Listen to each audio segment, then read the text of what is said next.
오늘 계속해서 주기도문의 네 번째 강구입니다. 기독교 강요 3권 20장 44항부터 시작되는 일용할 양식을 주시옵고입니다.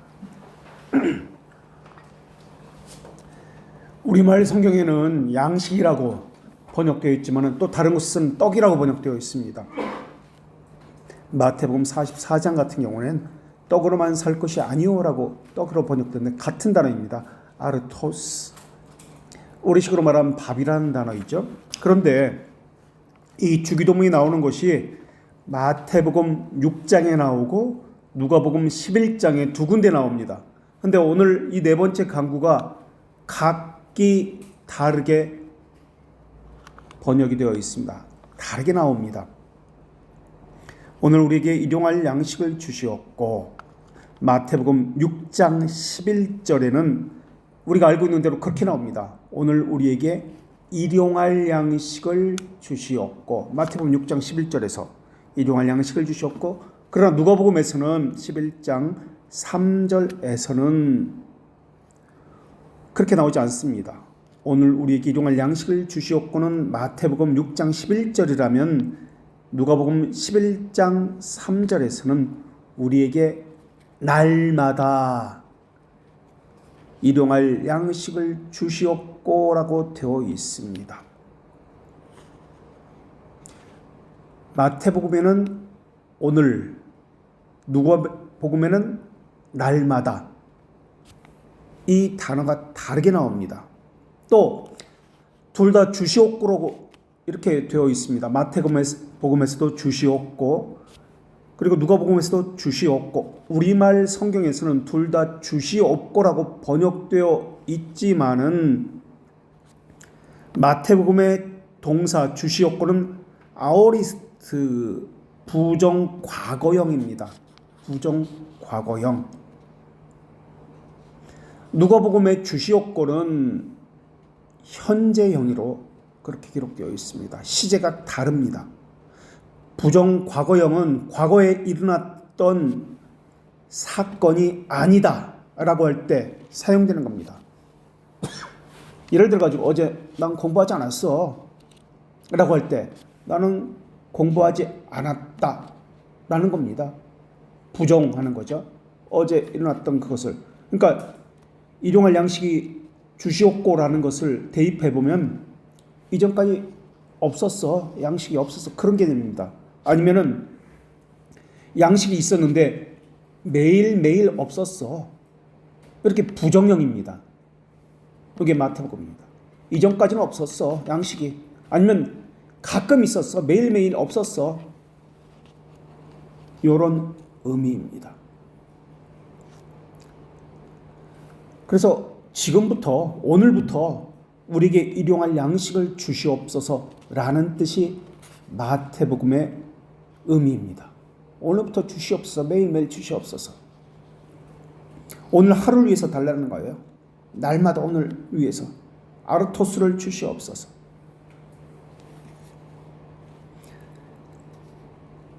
먼저 그의 나라와 그의 의를 구하라고 말씀하셨는데, 이것은 먼저 그의 나라와 그의 의를 구하라고 말씀하신 이것은 아르토스를 위해서, 양식을 위해서 기도하지 말라는 뜻은 아닙니다. 우리에게 날마다 필요하다는 것을 전제로 해서 말씀하고 있는 겁니다. 영적 관심사와 이제 일용할 양식에 대해서 이제 어떻게 해석했는지에 대해서도 이것을 좀 이따 말씀드리겠습니다만은 해석에 따라서 또 달라집니다. 어쨌든 저는 이렇게 해석합니다. 영적 관심사와 육적 관심사를 기도하도록 허락되었습니다. 이것을 전제로 합니다.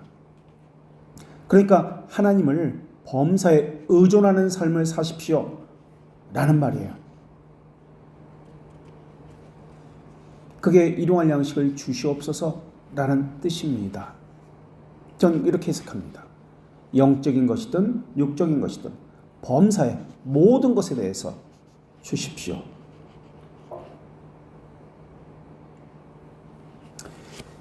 직장 다니는 사람도 그렇고 자영업을 하는 사람도 그렇고 월급이 한 달만 나오지 않는다면 어떨까요? 힘들고 고통스러워할 겁니다.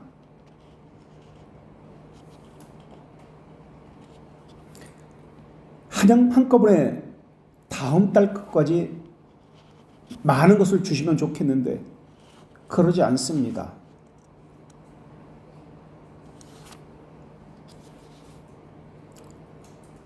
그런 면에 있어서는 개척교회 목사들이 하나님을 의존한다는 것이 무엇인지를 다른 사람보다도 더 많이 체험하고 있을지도 모르겠습니다.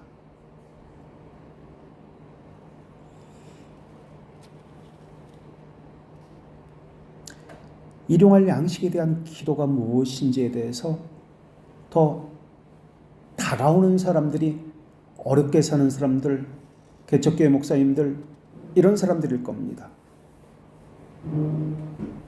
날마다 겪고 있는 문제이기 때문에 그렇습니다. 사람의 생존에 필요한 모든 것들, 영적인 거, 육적인 거, 하나님에게 의존해서 살고 있습니다. 삶의 모든 수단, 위로 하나님께 의존해서 살고 있습니다. 이것이 일용할 양식이 말하고자 하는 것입니다. 그런데 우리라고 말하고 있기 때문에 나만이라고 말할 수 없습니다. 우리 모두에게입니다. 하나님이 창조자시고 보존자이시고 섭리주이심을 삶에서 체험하고 의존하고 살아야 한다는 말이 일용할 양식을 주시옵고 라는 말입니다. 이것이 믿음의 정의이기도 합니다. 이것이 우리가 처한 상황이기도 합니다. 절박해서 어디에서도 도움을 받지 못하는 상태, 이것을 우리는 가난한 마음이라고 지난 시간에 배웠습니다. 가난한 마음, 하나님에게서 받을 호의를 절대 거절할 수 없는 절박한 상태, 이것이 또한 믿음이라는 말입니다. 이것이 또 다른 말로 겸손입니다. 하나님에게서만 절대 자비를 의존할 수밖에 없는 그 상태. 교만은 반대입니다. 하나님을 의존하지 않는 것을 이야기합니다. 다른 것을 의존하는 것을 이야기합니다.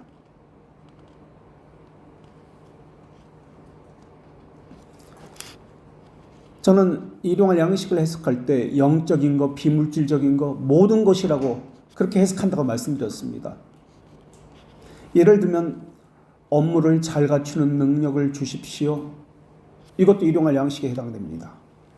돈을 구워줄 때 어떻게 구워줘야 되죠? 은혜를 베풀 때는 어떻게 은혜를 베풀어야 되죠? 자비를 베풀 때, 구제를 할 때 어떻게 해야 되죠? 어떤 일을 할 때 정의롭게 처리하는 법은 무엇이죠? 사업을 어떻게 해야 성공하죠? 이러한 모든 것들이 다 일용할 양식과 관련되어집니다. 우리는 모든 것을 필요로 하는 존재이고, 이런 것이 내게는 능력이 없기 때문에 하나님에게 의존해야 하는 그런 사람들이기 때문에 그렇습니다. 이것을 주신 분은 하나님입니다. 노동의 결과도 하나님께 맡겨야 합니다. 열심히 일했는데 열매를 맺지 못할 수도 있습니다. 그럴지라도 하나님을 의존해야 합니다. 일용할 양식은 그런 점에서 우리의 대가가, 수고의 대가가 아닙니다. 하나님의 값없는 선물입니다. 이것이 전제된 것이 일용할 양식입니다. 생명도 우리가 이렇게 걸어다니고 있지만은 하루아침에 우리가 죽을 수 있습니다. 교통사고를 난다든지 아니면 길을 가다가 다리가 무너져서 죽을 수도 있습니다. 운과 우연은 없습니다. 이것이 우리가 신앙에 고백하는 점입니다. 모든 일용할 양식은 하나님에게서입니다. 이런 개념입니다. 일용할 양식을 주신다는 말의 의미는, 그것을 위해서 기도한다는 말의 의미는 나의 한계성, 피조물됨, 이것을 인정한다는 뜻입니다. 동시에 하나님의 전능성, 그리고 하나님의 섭리, 주관자, 보존자라는 것을 인정한다는 뜻입니다. 그리고 일용할 양식을 우리에게라고 말씀하고 있습니다. 내게가 아니라 우리에게 주십시오. 다시 말하면 우리와 나와 너, 우리의 연관성도 고려해야 한다는 말입니다. 이것이 양식을 주시옵고 라는 말에 들어있는 의미입니다.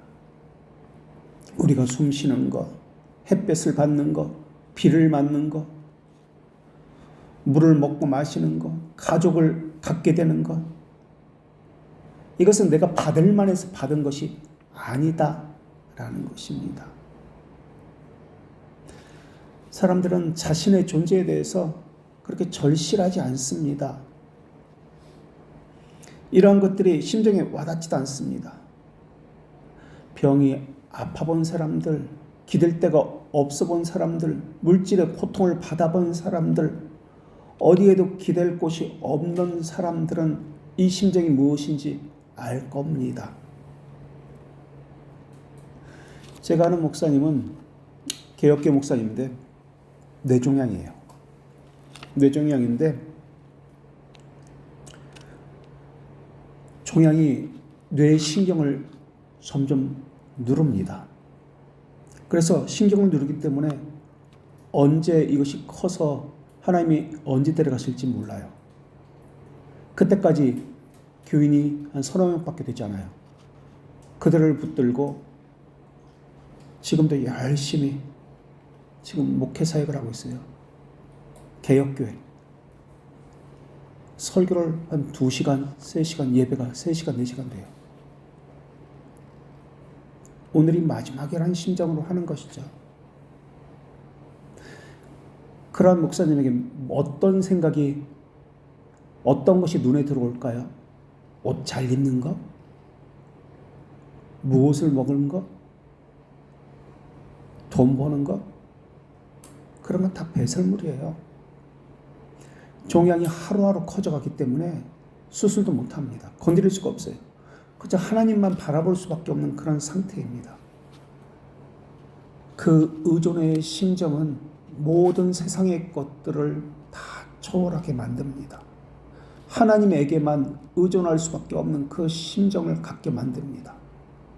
그 목사님은 무엇을 위해서 기도할까요? 교회가 커지는 것? 차를 사게 되는 것? 주식 잘 되는 것? 돈 많이 버는 것? 그런 거 없습니다. 그저 하나님이 함께 해달라는 것, 그거 외에는 없어요. 하나님과 깊은 교제 가운데 오늘 하루 잘 보내게 해주십시오. 아프지 않고 평안한 상태로 있게 해주십시오.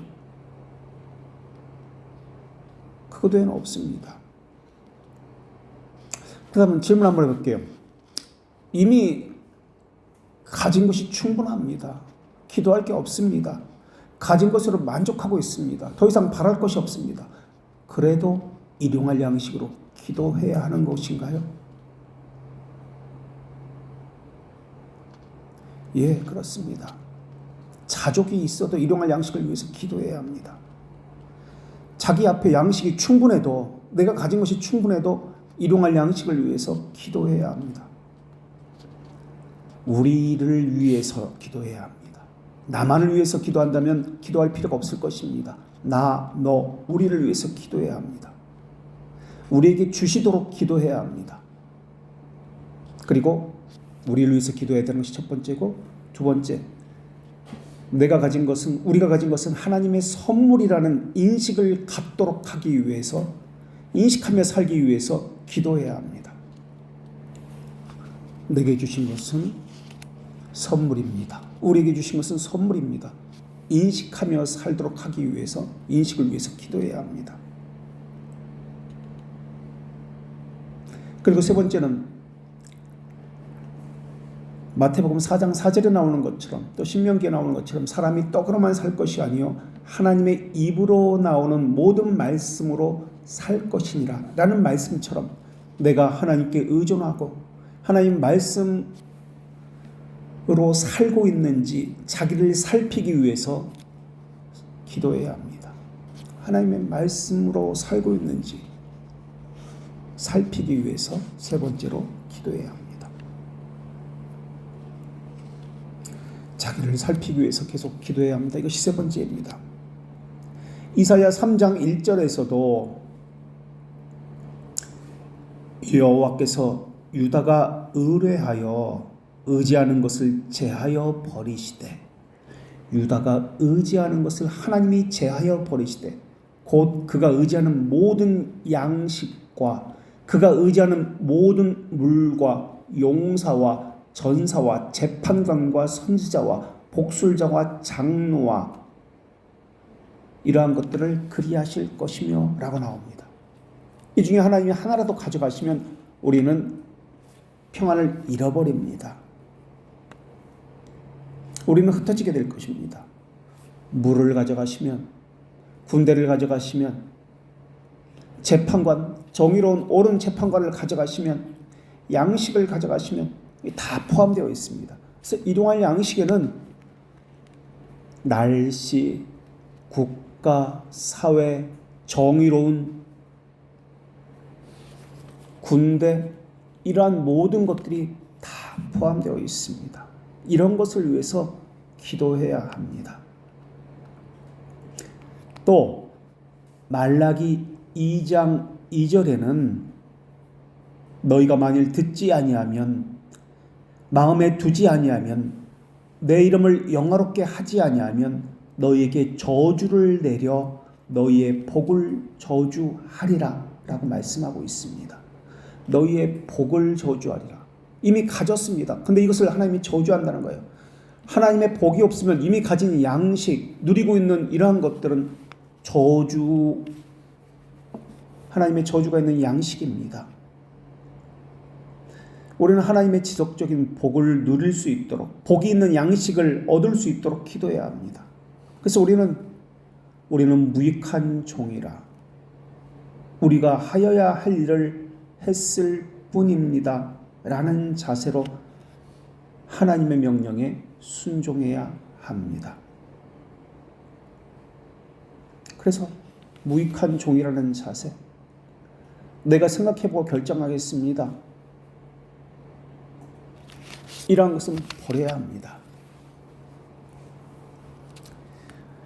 우리가 현실적으로 필요한 모든 것이 일용할 양식을 주시옵소서라는 기도인데, 아르토스는 양식, 이것은 우리의 주식인 밥을 이야기합니다. 그래서 역사적으로 주석가들은 이 아르토스를, 양식을 6가지로 해석을 했습니다. 첫 번째 해석은 암브로시우스, 어거스틴의 스승이죠. 밀라노의 암브로시우스의 해석인데요. 이 떡은, 일용할 양식은 성찬의 떡이다라는 해석입니다. 우리말 성경에는 양식 또는 마태복음 4장 4절에서 떡이라고 번역했는데 또 다른 곳에서는 성찬시에 받는 떡, 이것도 아르토스라는 단어로 번역했기 때문에 그렇습니다. 그래서 암브로시우스는 초실체적인 것, 초물질적인 것, 초실체적인 것이라는 의미로 성찬의 떡이라고 해석합니다. 가시적인 떡이 아니라 이것이 말하고자 하는 표징되는 의미가 있지 않습니까? 그것을 이야기한다라고 이야기했습니다. 그래서 성찬을 받기 위해서 기다리는 건, 예수 그리스도를 받기 위해서 기다리는 것이다 라고, 이렇게 첫 번째는 성찬의 떡이다라고 암브로시우스가 이 일용할 양식에 대해서 그렇게 해석합니다. 두 번째는 예수님 자신이라는 해석입니다. 왜냐하면 요한복음 6장 35절에 예수님이 나는 생명의 떡이니, 생명의 아르토스니 라고 말씀하셨습니다. 나를 믿는 자는 결코 줄이지 아니할 터이요, 내가 곧 생명의 떡이니, 떡이라고 했습니다. 아르토스. 그래서 키프리아누스가, 카르타고의 키프리아누스, 교회로 남은 키프리아누스를 이야기해야 되겠죠. 교회. 카르타고의 키프리아누스가 주기도문 해설에서 이 떡은 예수 그리스도 자신입니다 라고 해석을 합니다. 그래서 교회사적으로 이 일용할 양식을 예수 그리스도 자신이다 라고 해석하는 방법을 두 번째 방법으로 따릅니다. 죄로 인해서 우리가 예수 그리스도의 몸으로부터 분리되지 않도록 하기 위해서 이 양식을 매일매일 구해야 합니다 라고 이 키프리아누스가 해석합니다. 죄로부터 예수 그리스도에게서 분리되지 않도록, 죄를 짓고 예수 그리스도에게 분리되지 않도록 이 양식을 매일매일 우리는 기도해야 합니다. 또 터툴리아누스도 기도라는 저서에서 일용할 양식을 구한다는 의미는 예수 그리스도 안에서 영원히 거하게 해달라는 기도다라고 이렇게 해석을 합니다. 예수 그리스도 안에 거하게 해주십시오. 일용할 양식을 주시옵고는 예수 그리스도 안에서 매일매일 예수 그리스도 안에서 있게 해주십시오 라고 그렇게 이야기합니다. 예수님만이 우리의 양식이고 우리의 생명의 떡이기 때문에 그렇습니다. 그래서 이런 양식을 따르면은 우리에게 일용할 양식을 주시옵고라는 이 말의 의미는 해석을 할 때 우리가 날마다 우리의 생명의 양식이신 예수 그리스도 안에 있어야 합니다. 예수님이 내 안에, 내가 예수 그리스도 안에, 또 우리가 예수 그리스도 안에, 예수 그리스도가 우리 안에 있는 관계를 누리게 하소서, 누리며 살게 하소서. 이런 해석이 됩니다. 이런 해석은 초대교회와 중세교회 초기까지 환영받았던 해석 방법이었습니다. 그런데 이런 해석 방법은 알레고리칼 한 해석 방법입니다. 그래서 세 번째 해석 방법은, 학자들 세 번째 해석 방법은, 견해는 이것은 그냥 일용할 양식, 물질적 양식이 아니라 영적 양식이다 라고 보는 견해입니다. 네 번째 강구는 일용할 양식이라는 그러한 기도이지만은 예수님께서 무엇이라고 했냐면 떡으로만 살 것이 아니요 라고 말씀하셨기 때문에 물질에 대한, 만몬에 대한, 돈에 대한 경고, 부자와 가난한 자에 대한 가르침을 통해서 볼 때 이것은 일용할 양식은 물질적인 양식이 아니다, 영적인 양식이다, 이렇게 해석해야 한다라고 가르쳤습니다. 그래서 이러한 해석 방법을 오리게네스가 이 해석 방법을 따릅니다. 이것은 물질적 양식이 아니다, 영적인 양식이다. 그래서 우리 인성이 자라는 데 필요한 영적 양식이다, 이렇게 해석을 합니다. 이 영적 양식이라는 해석은 요한복음 6장 26절과 27절과 연결해서 이렇게 해석합니다. 요한복음 6장 26절에서 이렇게 말씀합니다. 예수께서 대답하여 이르시되 내가 진실로 진실로 너희에게 이르노니 너희가 나를 찾는 것은 표적을 본 까닭이 아니요 떡을 먹고 배부른 까닭이로다. 썩을 양식을 위하여 일하지 말고 영생하도록 있는 양식을 위하여 하라. 영생하도록 있는 양식을 위하여 하라 라는 이 말씀. 그래서 이 양식은 인자가 너희에게 주노니 인자는 아버지 하나님께서 인치신 자니라 라는 말씀 때문에 이렇게 오리게네스가 요한복음 6장 26절에서 27절의 말씀을 가지고 해석을 합니다. 영적인 양식이다. 말씀을 말씀으로 풀어야 하기 때문에 각기 다 그렇게 보이기도 합니다. 그래서 일용할 양식을 오리게네스는 하나님이 주시는 참된 영적 양식이라고 풀었던 것입니다. 참된 양식은 하나님의 형상을 따라서 창조된 인격이기 때문에 참된 인성이 자라게 하는 양식이라고 그렇게 주장했습니다. 어거스틴도 이 주장을 따랐습니다. 너희는 목숨을 위하여 무엇을 먹을까, 몸을 위하여 무엇을 입을까 염려하지 마라. 너희는 먼저 그의 나라와 그의 의를 구하라. 그리하면 이 모든 것을 너희에게 더하시니라 라고 말씀하셨기 때문에 그렇습니다. 육적 양식을 구하지 않아도 하나님께서는 하나님의 나라와 하나님의 의를 구하면 더하신다고 말씀하셨다라는 입장을 갖고 있기 때문에 그렇습니다. 그러나 성찬의 떡이라는 것에 대해서는 반박했습니다. 일용할 양식이라고 했는데 어떻게 성찬에 매일매일 성찬이 있을 수 있겠느냐? 그건 잘못된 말이다 라고 그 해석은 반대했습니다. 또 하늘로부터 온 예수 그리스도가 바로 양식이다 라는 것도 반대합니다. 하나님은 하나님의 나라와 하나님의 의를 구하면 이 모든 것을 너희에게 더 주실 것이다 라고 말씀하셨기 때문에 육적인 양식을 무시하는 것이 아니라 그것도 영적인 양식을 구하면 더불어서 주신다고 말씀하셨기 때문에 예수 그리스도 자신이라는 주장도 잘못된 주장이다 이렇게 반박을 합니다. 그래서 영적인 양식이다, 물질적 양식이 아니다.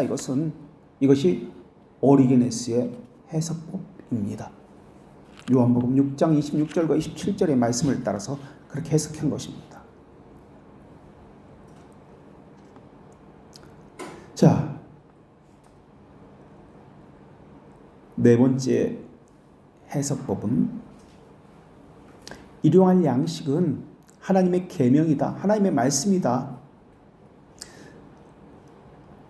매일 묵상하고 매일 하나님의 말씀으로 자신에게 적용해서 실천해야 된다. 그렇기 때문에 일용할 양식이 말하고자 하는 것은 하나님의 말씀이다 라는 해석법입니다. 어거스틴도 요 것을 또한 주장했는데 육체에겐 매일 먹어야 할 양식이 있어야 하듯이 우리 영혼에게도 매일 먹어야 하는 하나님의 말씀인 양식이 필요합니다. 그것을 매일매일 먹어야 우리 영혼이 살 수 있습니다 라고 해석을 합니다. 그리고 오늘 우리에게라고 했을 때 오늘이라는 단어를 어떻게 해석했냐면 이 땅에서라고 해석을 합니다. 이 땅에서. 그 근거는 히브리서 3장 13절의 말씀을 근거로 합니다. 오늘이라는 단어를 히브리서 3장 13절에서 어떻게 해석했냐면 오직 오늘을 일컫는 동안에 오직 오늘이라 일컫는 동안에 라고 히브리서 3장 13절에서 이 땅에서 사는 동안에 라고 오늘이라는 단어를 해석했기 때문에 그렇습니다. 그래서 이 해석법을 따라서 어거스틴은 이 땅에 사는 동안에 인생이 이곳에서 유지되는 동안에 우리에게 일용할 영혼의 말씀을 주시옵고 이렇게 해석을 합니다. 이게 네 번째 해석입니다. 하나님의 말씀이라는 해석.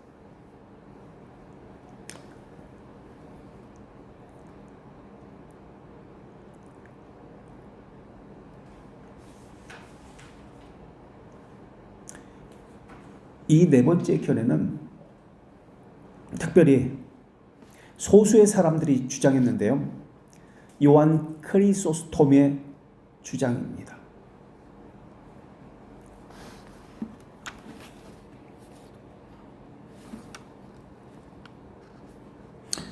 요한 크리소스톰, 콘스탄티노플의 요한 크리소스톰 주장입니다.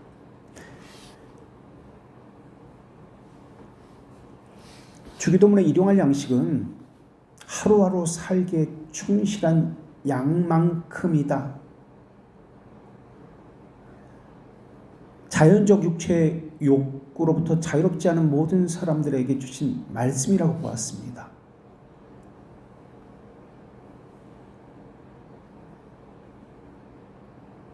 네 번째 견해가 아니라 다섯 번째 견해.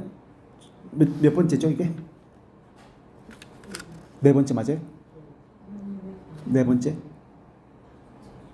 다섯 번째죠? 그죠? 제가 잘못 얘기한 거죠? 네. 다섯 번째,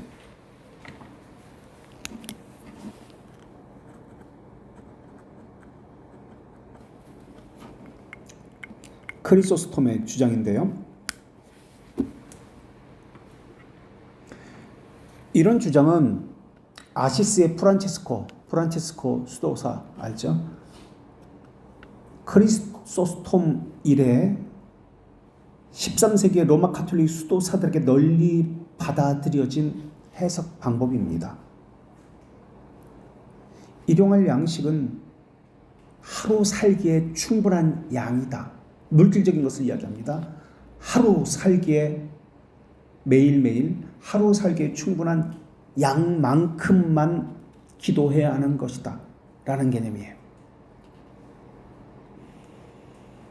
이런 해석법은 청빈 금욕을 주장하는 그러한 사람들의 견해입니다.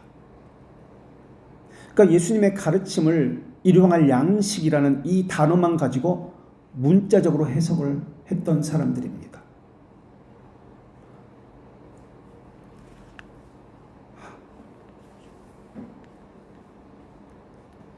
한국교회도 이거 네 번째 견해인데? 네 번째죠.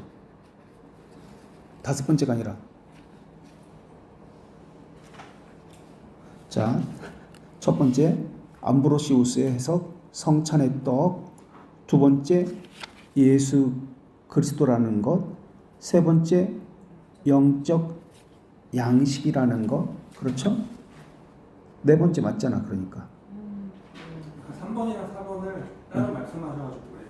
아, 그랬어요? 영적 해석이랑 오리지네스의 주장이랑 3번, 4번을 또 하셔도 돼요. 그렇구나.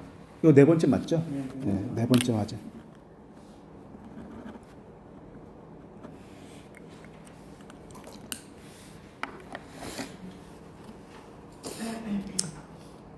한국 교회도 이런 가르침을 대부분 따르고 있어요. 문자적으로만 따르려고 합니다. 일용할 양식이라는 개념을. 그러니까 어떻게 해석하냐면 여러분도 어떻게 배웠는지 모르겠습니다. 어떻게 해석하고 있는지 모르겠습니다만 대부분 이런 해석을 할 거예요. 매일매일 먹을 것을 달라. 육적 양식으로 해석을 합니다.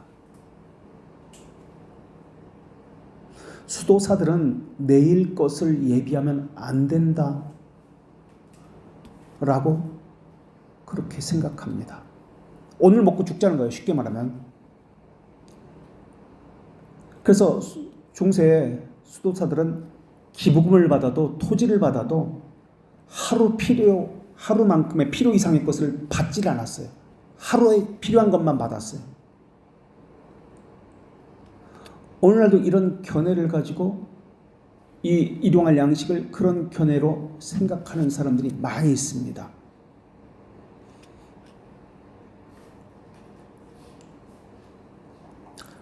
월급 받으면 그 달치 다 써버립니다.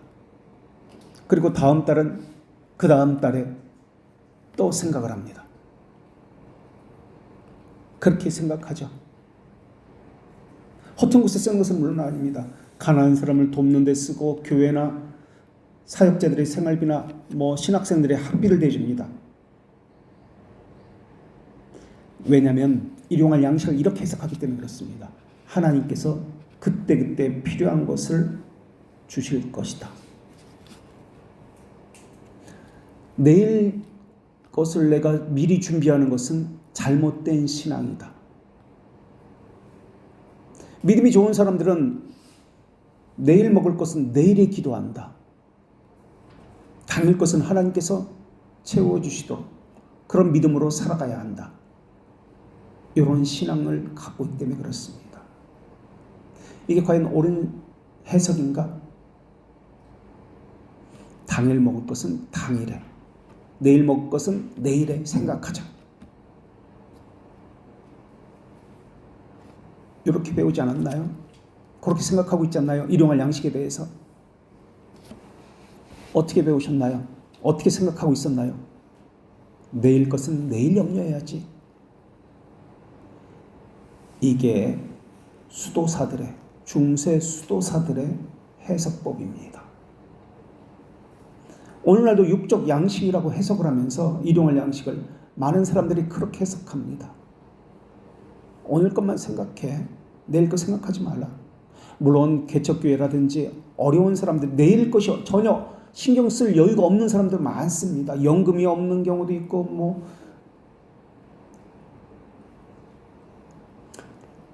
어려운 사람들이 많이 있습니다.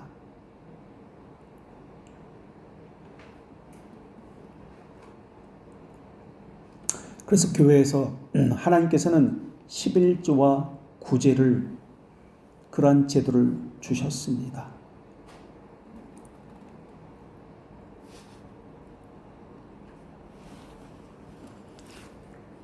다섯 번째는 일용할 양식에 대한 다섯 번째 해석은 히에로니무스의 해석입니다. 지난 시간에도 말씀드렸지만 히에로니무스는 제롬, 초물질적인 영적인 양식인 동시에 내일을 위한 육적인 양식이라고 해석을 합니다. 초물질적인 영적인 양식인 동시에 오늘만이 아니라 내일을 위한 영적인 육적인 양식이다 라고 그렇게 해석을 합니다. 우리말 성경을 한번 펼쳐서 보십시오. 마태복음 6장 11절.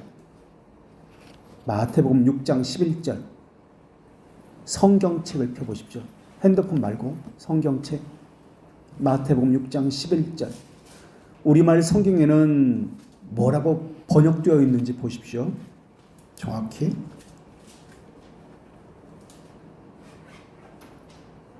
우리말 성경에 보면 뭐라고 번역되어 있나요?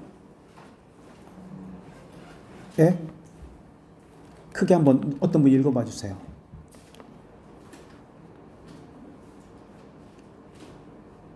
뭐라고 번역되어 있어요? 우리말 성경에 한번 읽어주세요. 누가? 크게.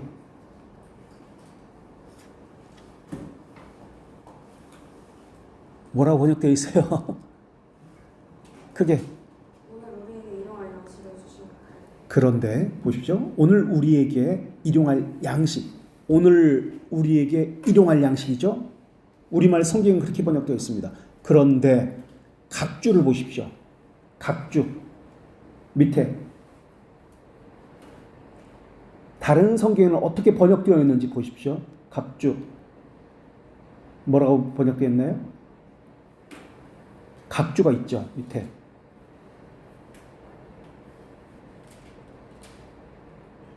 밑에 조그맣게 쓴 글씨 있잖아요. 내일의 양식이라고 되어 있습니다. 내일의 양식입니다. 그렇죠? 우리말 성경은 오늘의 양식으로 번역됐는데 다른 성경은 내일의 양식이라고 번역되어 있습니다.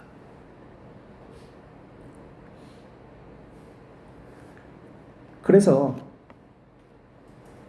이 본문을 오늘과 내일의 육적인 영적인 모든 양식이라고 해석하는 겁니다.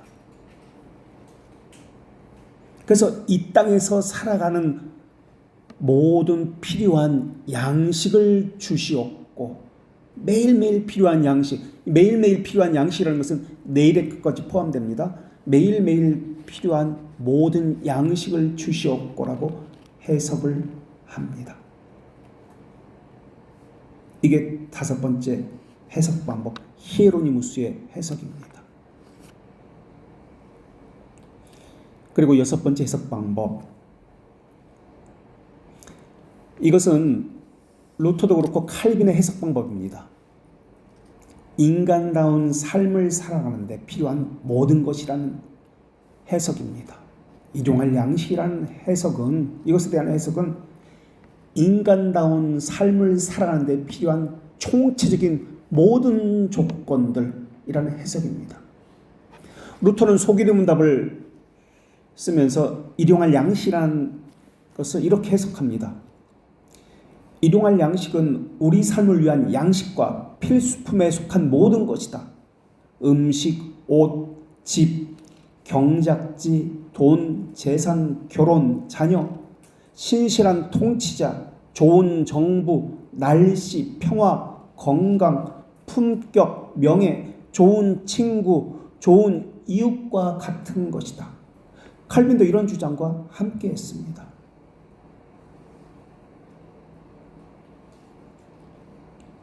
그래서 일용할 양식은 인간다운 삶을 사는 데 필요한 모든 조건이라고 본 것입니다.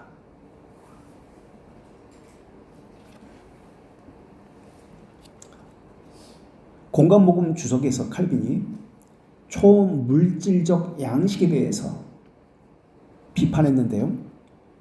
우리는 하나님의 손이 우리에게 먹을 것을 주시도록 간구할 뿐만 아니라 현재 생활에 필요한 모든 것을 받는다라고 이야기합니다. 그러니까 일용할 양식이라는 것은 시대에 따라서 달라질 수 있다는 것을 전제로 이야기합니다. 왜냐하면 사람이 필요하는데 살아가는데 필요한 모든 것이라고 했기 때문에 시대에 따라 필요한 것들이 달라집니다. 예를 들어서 몇십 년 전에는 핸드폰이 필요가 없었습니다. 100년 전에는 버스라든지 지하철, 전철 이런 것들이 없었습니다. 자동차가 없었습니다. 그러나 그것은 일용할 양식이 그 당시는 아니었습니다. 그러나 지금은 일용할 양식에 해당됩니다. 교통시설, 테레비, 핸드폰 이런 것들이 일용할 양식입니다. 일용할 양식이라는 것은 하나님 안에서 복된 삶을 누리는 데 필요한 모든 것이기 때문에 그렇습니다. 육체의 생존을 위해서 필요한 것만이 아니라 하나님 안에서 복된 삶을 살기 위한 모든 육적이고 정신적인 필요가 일용할 양식이다라고 해석하는 겁니다.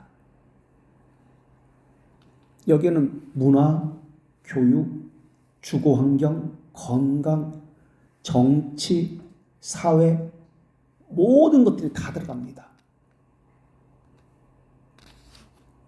국가 현실, 이웃과의 관계, 소외당하는 것, 차별대우, 일용할 양식이라는 모든 것들이 포함됩니다. 그래서 일용할 양식은 최소한의 것이 아니라 직접적인 것 또는 간접적인 것 모든 연관된 것까지 다 포함한다라는 해석법입니다. 그래서 하나님께서 즐기도록 한 모든 것을 이야기합니다. 문화, 예술까지도 포함합니다. 인간의 영혼을 아름답게 할 수 있는 것, 하나님의 영광에 이바지하는 모든 것, 이것이 일용할 양식입니다. 그래서 우리 개혁신학은 이 6번째 해석법을 따릅니다. 육적인 것, 영적인 것, 더 나아가서 창조세계 안에서 하나님의 영광을 위한 것, 우리 영혼을 장식할 것, 우리의 영혼을 기쁘고 평안하게 하고 덕을 위해서 모든 것을 기도해야 합니다. 라는 뜻입니다. 그렇다고 이것을 탐욕적으로 하는 것을 말하는 것이 아닙니다. 죄를 향한 것이 아니라 하나님의 영광과 선을 위해서 하나님의 나라를 위한 모든 것입니다. 이것이 6번째 해석 방법입니다. 우리는 하나님을 의지하는 법을 배워야 합니다. 이것을 통해서 이 기도를 통해서 4번째 기도를 통해서 우리는 하나님의 창조주, 보존주, 섭리주 그리고 우리의 피조물 그리고 나와 너의 관계, 우리의 관계를 배워야 합니다. 하나님께 의존되어야 합니다. 라는 이것을 배우도록 하고 있습니다. 그래서 문자적 해석을 우리 개혁교회에서는 이 부분에 대해서 하면 안 됩니다. 라고 가르치고 있습니다. 그래서 제가 제유법적 표현입니다라고, 제유법입니다라고 말씀드렸던 겁니다. 어떤 한 단어를 가지고 대표성으로 이것이 말하고자 하는 표징된 것이 있습니다. 이것이 말하고자 하는 의미를 다 포함하고 함축되어 있습니다. 그래서 일용할 양식이라는 것은 떡만 말하는 것이 아니라 이것이 말하고자 하는 많은 것들을 포함하고 있습니다. 그래서 제유법적 표현이다라고 했습니다. 제유법은 사물의 한 부분을 가지고 사물 전체를 나타내는 수식법을 이야기합니다. 사람이 떡으로만 살 수가 없다라고 이야기할 때 떡은 떡만 이야기하는 게 아니에요. 필요한 모든 것이라는 개념입니다. 이 아르토스는 밥, 주식이라는 의미이지만은 문제적으로는 저축하면 안 된다. 당일 버는 것은 당일 다 써야 된다. 그런 개념이 아닙니다. 금욕주의, 청빈주의자 그런 개념이 아닙니다. 그런데 지금까지는 그렇게 해석해 왔습니다. 그런 개혁신앙은 그러한 해석법을 반대합니다. 여기까지 하고 다음 주에 계속 이어서 하겠습니다.